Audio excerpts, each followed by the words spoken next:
Phone tapping అంశం అనేది రోజుకొక మలుపు తిరుగుతూ ఉన్నది. ఇక మిగిలిన ఒకే ఒక్కడు ప్రభాకర్ రావు.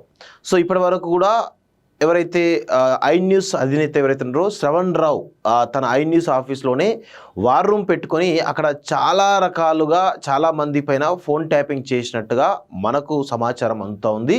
సో దీనిలో భాగంగా ప్రభాకర్ రావును రప్పించడానికి చాలా పెద్ద ఎత్తున శతవిధాల ప్రయత్నాలు జరుగుతూ ఉన్నాయి. దానికి సంబంధించి రీసెంట్గా రెడ్ కార్నర్ నోటీసులు కూడా జారీ చేయడం జరిగింది. సో దానిలో భాగంగా ఆయన పాస్పోర్ట్ను కూడా సీజ్ చేసినట్లుగా ఈరోజు పాస్పోర్ట్ అధికారులు కూడా ప్రభుత్వానికి నివేదిక అందించినట్లు చెప్తా ఉన్నారు. సో ఆయనను మరికొద్ది రోజుల్లోగా అమెరికాలో ఉన్నాడా ఎక్కడ తెలియదు కానీ అక్కడ నుంచి పంపించేటువంటి ఒక ప్రయత్నం అయితే జరిగేటువంటి అవకాశం అయితే చాలా స్పష్టంగా కనబడతా ఉంది.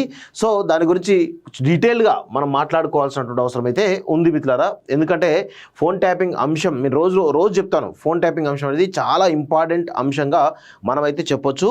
ఎందుకంటే ఈరోజు భారతదేశ సార్వభౌమాధికారాన్ని క్వశ్చన్ చేసేటువంటి విధంగా ఆ యొక్క భారత రాజ్యాంగానికి విఘాతం కలిగించే విధంగా ప్రజాస్వామ్యానికి విఘాతం కలిగించే విధంగా ఈ ఫోన్ ట్యాపింగ్ అంశం ఏదైతుందో ఈరోజు ప్రతి ఒక్కరికి కూడా తెలుసుకోవాల్సిన అవసరం అయితే ఉంది. దీనిలో ఉన్నటువంటి ఎవరైతే పాల్గొన్నారో వాళ్ళందరిపైన కఠినమైనటువంటి కేసులు పెట్టాలని చెప్పేసి చట్టరీత్యా చర్యలు తీసుకోవాలని చెప్పేసి కూడా ఈ ప్రభుత్వాన్ని మేము డిమాండ్ చేస్తూ ఉన్నాం. సో చూడండి, ప్రభాకర్ రావు సంబంధించినటువంటి అంశం చూసినట్లయితే ప్రభాకర్ రావు అరెస్టు తప్పదా? ఫోన్ ట్యాపింగ్ కేసులో బిగుస్తున్న ఉచ్చు. పాస్పోర్ట్ రద్దు చేసినటువంటి అధికారులు విదేశాల నుంచి రప్పించేందుకు చర్యలు. విచారణకు పిలిచి అరెస్ట్ చేస్తారా? ముందస్తు బెయిల్కు ప్రభాకర్ రావు పిటిషన్ అంటూ చూస్తా ఉన్నాం.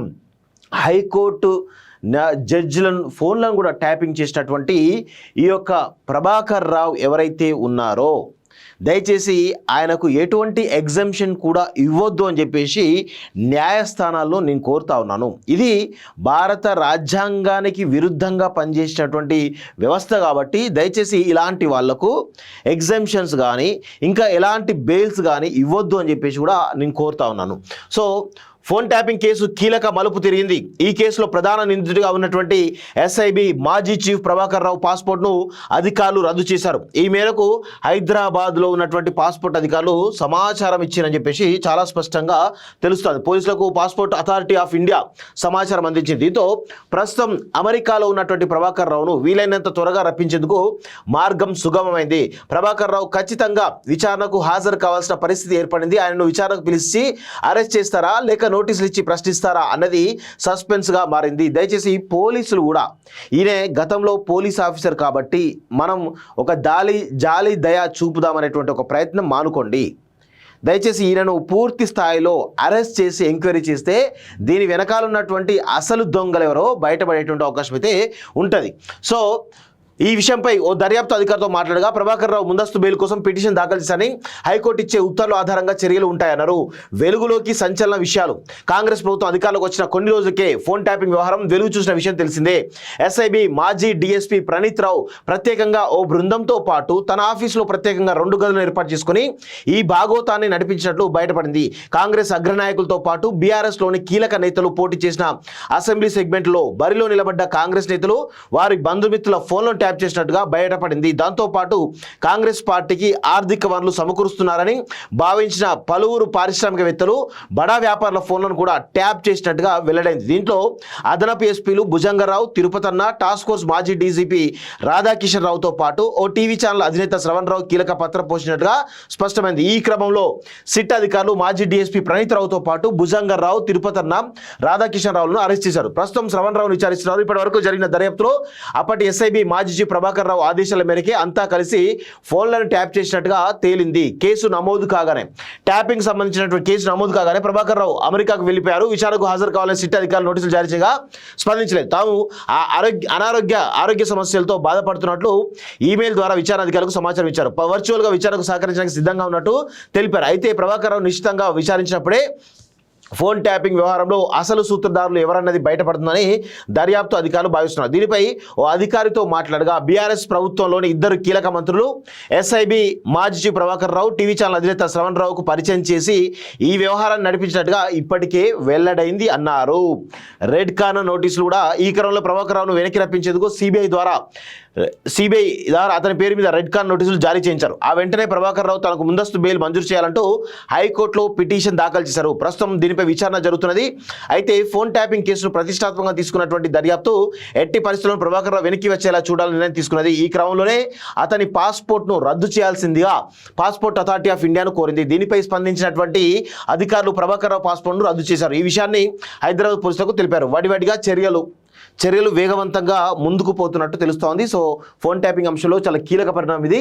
ఈ క్రమంలో ప్రభాకర్ రావును వెనక్కి రప్పించేందుకు సిట్ అధికారులు వడివడిగా చర్యలు తీసుకుంటున్నారు. ఇందులో భాగంగా కేంద్ర విదేశీ వ్యవహారాల శాఖ వర్గాల ద్వారా ప్రభాకర్ రావు పాస్పోర్ట్ రద్దయిన విషయాన్ని అమెరికా కాన్సులేట్ వర్గాలకు తెలియజేశారు. ఈ క్రమంలో అమెరికన్ పోలీసులు ఏ క్షణమైనా ప్రభాకర్ రావును అదుపులోకి తీసుకొని మన దేశానికి డిపోర్ట్ చేయవచ్చని ఓ సీనియర్ పోలీస్ అధికారి చెప్పారు. రెడ్ కార్నర్ నోటీసు జారీ చేసిన నేపథ్యంలో ఆయన దేశంలోని ఏ విమానాశ్రయంలో దిగినా వెంటనే భద్రతా బలగాలు అదుపులోకి తీసుకుంటాయన్నారు. ఆ తర్వాత హైదరాబాద్ పోలీసులకు అప్పగిస్తాయని తెలిపారు. ఈ వారంలోనే ప్రభాకర్ రావు స్వదేశానికి తిరిగి రావచ్చన్నారు. అరెస్టా విచారణ అంటే అరెస్ట్ కావాలనే నేను కోరుకుంటాను. అరెస్ట్ అయితేనే చాలా విషయాలు కూడా బయటపడతాయి.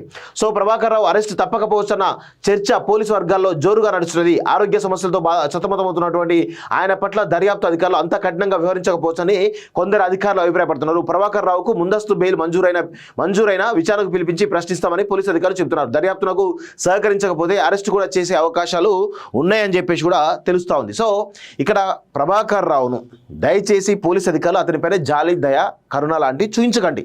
ఎందుకంటే ఆయన వల్ల కొన్ని వేలాది కుటుంబాలు ఈరోజు రోడ్డున పడ్డాయి.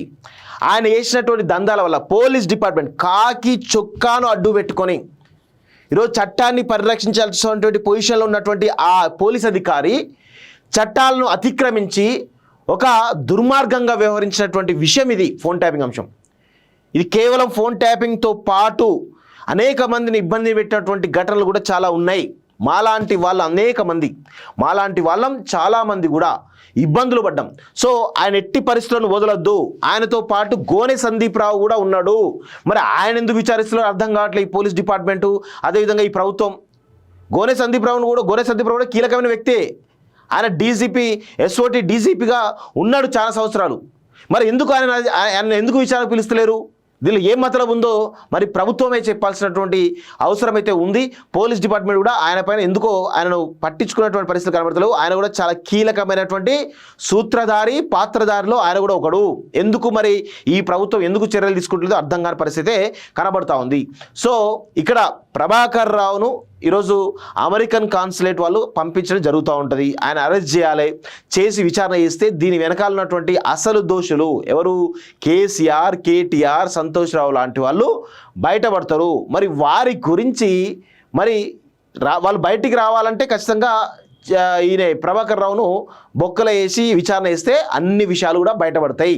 దయచేసి పోలీస్ డిపార్ట్మెంట్ వారికి నేను ఒకటే కోరుతాను, సామాన్యులను మీరు ఏ విధంగా అయితే ట్రీట్ చేసి వాళ్ళతోటి నిజాలు రప్పిస్తారో దయచేసి ప్రభాకర్ రావును కూడా అదే విధమైనటువంటి ట్రీట్మెంట్ ఇవ్వాల్సిందిగా నేను కోరుతా ఉన్నాను. ఎందుకంటే అనేక మంది మస్తు ఇబ్బంది పడ్డాం గత ప్రభుత్వ కాలంలో. ఈరోజు రాజ్యాంగానికి విరుద్ధంగా, చట్టాలకు విరుద్ధంగా ఆయన చేసినటువంటి ద్రోహం అంతా ఇంత కాదు. భారత రాజ్యాంగం, చట్టాలు, న్యాయస్థానాలన్నీ కూడా ఈరోజు సంక్షోభంలో ఉండేటువంటి పరిస్థితి ఉంటాయి. ఇలాంటి వాళ్ళ వల్ల వీళ్ళను బహిరంగంగా ఉరిదీసినా తప్పు లేదు. అంతటి దుర్మార్గులు వీళ్ళంతా కూడా. కల్వకుంట్ల కాలకేయుల ఆదేశాల మేరకు వీళ్ళంతా దుర్మార్గంగా వ్యవహరించారు గత పదేళ్ళు కేసీఆర్ హయాంలో. సో దయచేసి నేనైతే ఒక్కటే కోరుతా ఉన్నాను, వీళ్ళను వదలొద్దు. వదిలితే చాలా ఇంకా చాలామంది కూడా అదే కోలోకి వచ్చేటువంటి అవకాశం అయితే ఉంటుంది. కాబట్టి దయచేసి ఈ పోలీస్ డిపార్ట్మెంట్ వారిని, ప్రభుత్వాన్ని కోరుతాను, కొంచెం కఠినంగా వ్యవహరించాల్సిందిగా కోరుతా ఉన్నాను. ఆయన పైన జాలి, దయ లాంటివి ఏమి చూపొద్దని చెప్పేసి కూడా నేను కోరుతా ఉన్నాను.